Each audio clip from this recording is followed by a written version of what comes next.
বঙ্গবন্ধু সভা সারা পৃথিবীতে, সারা বাংলাদেশের। ধানমন্ডি ৩২ নম্বরের শেখ মুজিবুর রহমানের স্মৃতি জাদুঘর ভাঙচুর ও অগ্নিসংযোগের ঘটনায় ডক্টর মোহাম্মদ ইউনুস ও ডক্টর আসিফ নজরুল সহ ২৭ জনের বিরুদ্ধে মামলার একটি আবেদন আদালতে জমা হয়।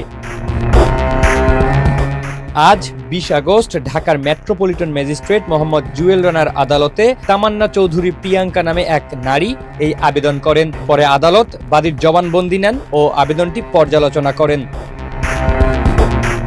আবেদনে অন্যান্য আসামিদের তালিকায় অন্তর্বর্তী সরকারের সাবেক পরিবেশ ও দুর্যোগ ব্যবস্থাপনা মন্ত্রণালয়ের উপদেষ্টা ডক্টর সৈয়দা রেজওয়ানা হাসান, সাবেক প্রেস সচিব শফিকুল আলম, সাবেক স্বরাষ্ট্র উপদেষ্টা অবসরপ্রাপ্ত লেফটেন্যান্ট জেনারেল জাহাঙ্গীর আলম চৌধুরী, সাবেক সংস্কৃতি বিষয়ক উপদেষ্টা মোস্তফা সরোয়ার ফারুকী, জুলাই গণঅভ্যুত্থানের ছাত্র সমন্বয়ক ও বর্তমান এনসিপির আহ্বায়ক নাহিদ ইসলাম, এনসিপির মুখপাত্র আসিফ মাহমুদ সজীব ভুইয়া, সাবেক অন্তর্বর্তী সরকারের উপদেষ্টা মাহফুজ আলম, এনসিপির সদস্য সচিব আখতার হোসেন, এনসিপির দক্ষিণাঞ্চলের মুখ্য সংগঠক ও সংসদ সদস্য মোহাম্মদ হাসনাত আবদুল্লাহ, এনসিপি নেতা ও নোয়াখালীর ৬ আসনের সংসদ সদস্য আব্দুল হান্নান মাসুদ, এনসিপির উত্তরাঞ্চলের মুখ্য সংগঠক সার্জিস আলম, এনসিপির জ্যেষ্ঠ যুগ্ম আহ্বায়ক সামান্তা শারমিন, এনসিপির মনোনীত সংরক্ষিত নারী আসনের সংসদ সদস্য নুসরাত তাবাসসুম, এনসিপির সাবেক জ্যেষ্ঠ যুগ্ম সদস্য সচিব ও ত্রয়োদশ জাতীয় সংসদ নির্বাচনের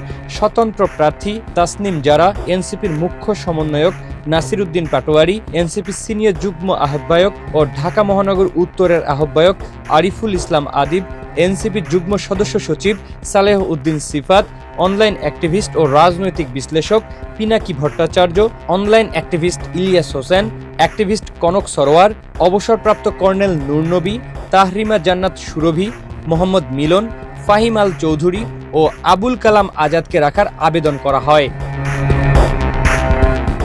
অভিযোগে বলা হয় ২০২৫ সালের ৫ ফেব্রুয়ারি কয়েক হাজার মানুষ লাঠিসোঁটা, হাতুড়ি ও দাহ্য পদার্থ সহ ধানমন্ডি ৩২ নম্বরে হামলা চালায়। পরে ভবনে ভাঙচুর, অগ্নিসংযোগ এবং ঐতিহাসিক দলিল, বই, প্রামাণ্যচিত্র সহ বিভিন্ন সম্পদ লুটপাটের অভিযোগ আনা হয়।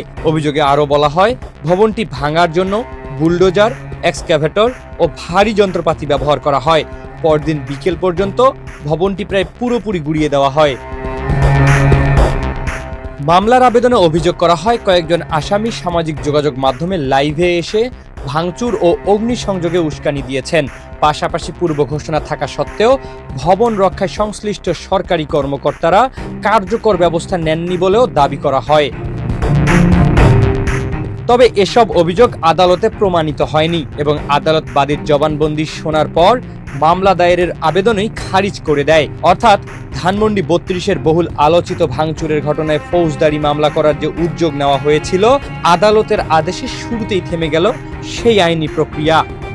হাসান জিহাদি, মানবকণ্ঠ।